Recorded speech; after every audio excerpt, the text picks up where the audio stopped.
Fibroblast activation, or FAP, is a protein found in high amounts in the tissues surrounding many types of tumors. Tract Bio's FAP Prodrugs are designed to bypass healthy cells and activate only in FAP-rich environments. This approach enhances drug effectiveness while reducing harmful side effects. Cancer tumors are a particular problem because tumors are surrounded by stroma, which are like little shells that block drugs from reaching the cancer, which means that cancer treatments require high doses of drugs to break through. Stroma is made up in part of fibroblast activation protein, what we call FAP. Our FAP prodrugs are existing drugs that we know are effective, but they are too toxic to use because of their side effects. We modify them so that they latch onto FAP in stroma when they are sailing through the bloodstream, and they stay attached to the stroma until all of the drug migrates into the tumor. We believe that these modifications will result in lower doses of the drug with greater effectiveness and reduced toxicity. When you step back and think about cancer drugs, they're basically poisons. And we all know stories of people who they have chemotherapy and they get sick. They have terrible side effects. And so the key to a cancer drug is to have a drug that's targeted to the tumor. Our agreement with Bach includes an exclusive licensing arrangement. There's a number of oncology assets across these classes that have known toxicities or side effects that we can solve with this FAP targeting technology that Bach has.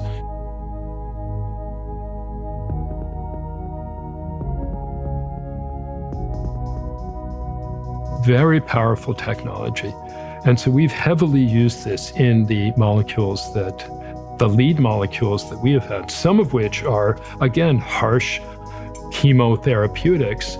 You couldn't just spread through the body because it's old school. You wouldn't do that anymore. But if you make them an FAP prodrug, they're totally safe until they get near the tumor.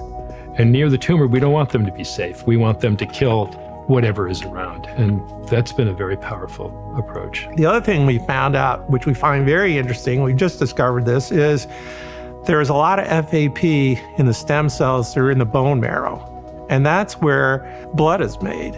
So we're very early, but we believe the same technology may be effective against blood cancers. So there are a number of very toxic leukemia drugs out there, for example, and we believe that we have the potential to, again, reduce the dosage and boost the effectiveness and provide a better cure for blood cancer.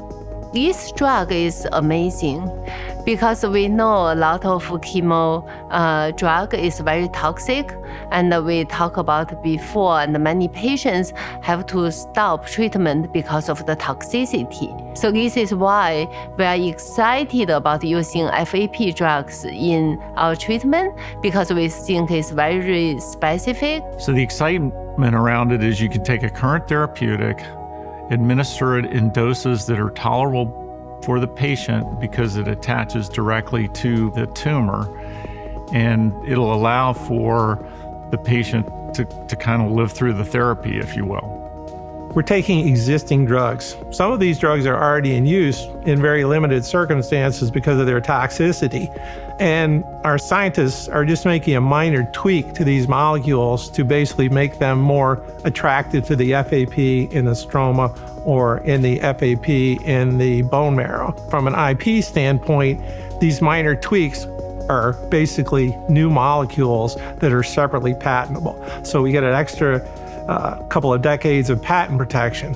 But for regulatory purposes, because it's only a minor change to an existing molecule, we believe that our path to regulatory approval through the FDA will be more quick than with a new drug. So we think there's a win-win from a business standpoint.